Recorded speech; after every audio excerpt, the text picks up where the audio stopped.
Halo leaders, welcome to the Strategy Rooms, ruang di mana pemikiran strategis bertemu dengan aksi nyata bagi pemimpin visioner untuk mengubah tantangan menjadi peluang yang high values. Di sini kita tidak hanya berbicara tentang teori kepemimpinan, namun juga strategi konkret untuk menghadapi tantangan dan menciptakan perubahan besar, baik untuk diri sendiri, tim, maupun organisasi di mana Anda memimpinnya. Because great leaders don't react, they strategize.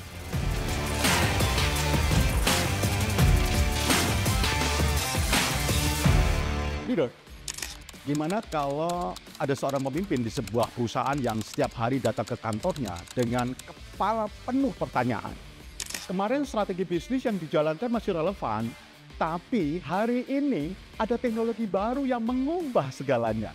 Tim jadi panik, atasan menuntut solusi, pelanggan mulai beralih ke saing yang lebih cepat beradaptasi, dan pemimpin tersebut dituntut untuk punya jawabannya sekarang juga. Di era sekarang, perubahan terjadi begitu cepat. Dunia semakin kompleks, penuh dengan ketidakpastian, dan tantangan yang dihadapinya pun juga semakin besar, terutama oleh para pemimpin. Hari ini bikin strategi baru, besok udah harus diubah karena ada regulasi baru. Hari ini rekrut talenta terbaik, besok mereka resign karena dapat tawaran yang lebih menarik dari startup yang lainnya. Hari ini kita merasa produk udah inovatif, minggu depan ada pesaing yang bikin versi lebih murah dan bahkan lebih bagus. Akhirnya menjadi fenomena perusahaan yang dulu berjaya, tiba-tiba bangkrut. Ada bisnis kecil yang tiba-tiba meledak, jadi raksasa dalam hitungan tahun. Atau bahkan tren yang sekarang berganti dengan sangat cepat. Gimana caranya memimpin di era dengan kondisi yang terus berubah seperti ini? Apa yang membedakan pemimpin biasa dengan pemimpin strategis yang mampu membawa organisasinya bertahan dan berkembang di era ketidakpastian seperti ini? Mari kita bahas hal ini lebih dalam. Leader, dunia kita sekarang benar-benar nggak bisa ditebak. Lingkungan bisnis terus berubah dengan sangat cepat, menciptakan apa yang disebut sebagai VUCA dan bunny world. Selain itu, kita juga menghadapi transformasi digital dan disrupsi teknologi yang mengubah cara bisnis beroperasi. Kemudian, juga globalisasi yang semakin memperketat persaingan di skala global itu. Ditambah lagi krisis ekonomi dan pandemik yang baru saja berakhir.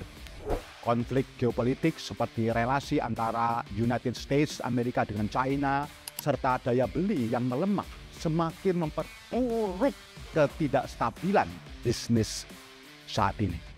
Kondisi ini pastinya mempengaruhi kehidupan kita secara langsung maupun tidak langsung, mulai dari kehidupan sehari-hari, sosial, sampai pekerjaan. Tidak cuma kita sebagai individu aja, namun juga berpengaruh kepada peran-peran kita yang kita jalani saat itu. Coba bayangkan, beratnya tantangan ini yang juga dihadapi oleh para pemimpin-pemimpin yang lainnya.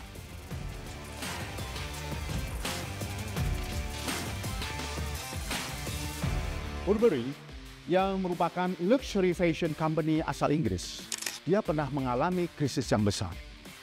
Pada saat itu, Burberry dianggap ketinggalan zaman dan menjadi merek yang jadul, sehingga mengalami penurunan penjualan yang sangat drastis.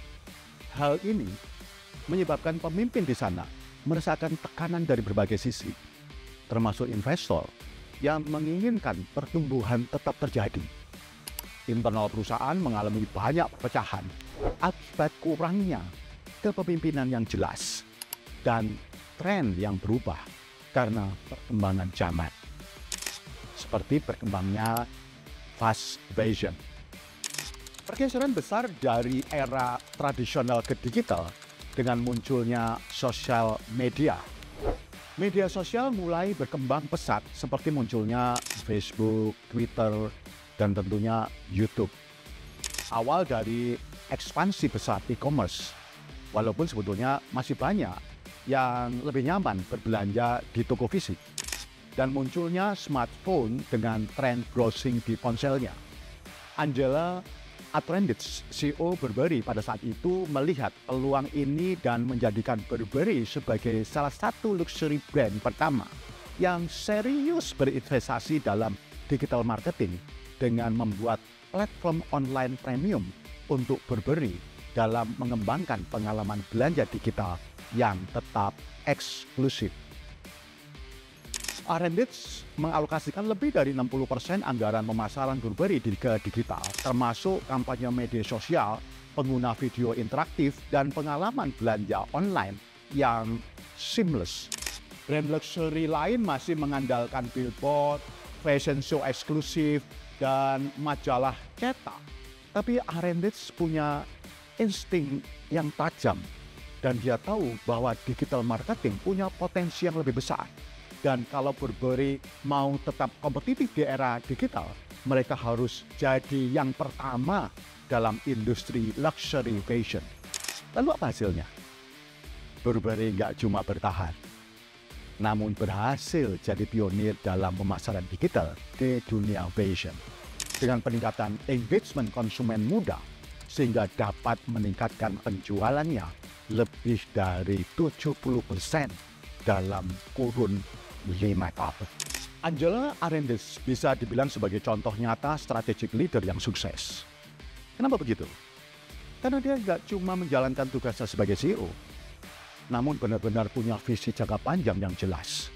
Saat Burberry mulai kehilangan daya tariknya, dia nggak sekedar bertahan, namun langsung berpikir jauh ke depan. Dia melihat tren global, tahu bahwa dunia digital mulai berkembang, dan mengambil keputusan yang berani dengan mengalokasikan sebagian besar anggaran marketingnya ke digital.